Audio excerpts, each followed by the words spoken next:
ውድና የተከበራችሁ የተምር የምርቃት ፕሮግራም ታዳሚያን በሙሉ አሰላሙ አለይኩም ወራህመቱላሂ ወበረካቱሁ። አሁን ደግሞ አጭር ግጥም ይዤ መጥቻለሁ። የግጥሜ ርዕስ ስደት ላይ ላለሽው እህቴ። እዛ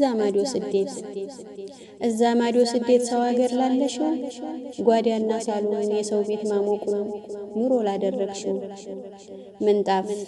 ምንጣፍ አራጋፊ አልጋውን አንጣፊ መሆንሽ ሳይከፋኝ፣ ለረጅም ዓመታት ደጁ እየናፈቀሽ መኖርሽ ብቻ ነው ሆዴን የበላኝ። ሽንት ቤት መጥረጉ እሱም ይሁን መቼም፣ ሰው ዛሬን ለመኖር የማይሰራው ስራ የማይሆነው የለም። እህቴ ሳስብሽ የሚያንገበግበኝ፣ ከካሜራ እይታ ሆነሽ መፍራትሽ ነው ልቤን እያደማ ሆዴን ያቆሰለኝ። እኔን ያሳሰበኝ በሰው ቤት ስንኖር እድሜ ማለፉ ነው ሳንጠቀምበት እንደ ሰው ሳንኖር። ይህ ግጥም ስደት ላይ ላሉት ነው፣ በተለይ አረብ ሀገራት ለሚኖሩት፣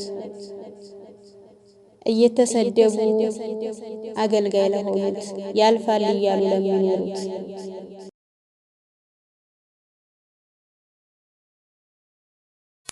ውድና የተከበራችሁ የተምር የምርቃት ፕሮግራም ታዳሚያን በሙሉ አሰላሙ አለይኩም ወራህመቱላሂ ወበረካቱሁ።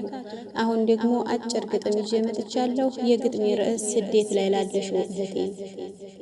እዛ ማዶ ስደት ሰው ሀገር ላለሽው፣ ጓዳና ሳሎን የሰው ቤት ማሞቁን ኑሮ ላደረግሽው፣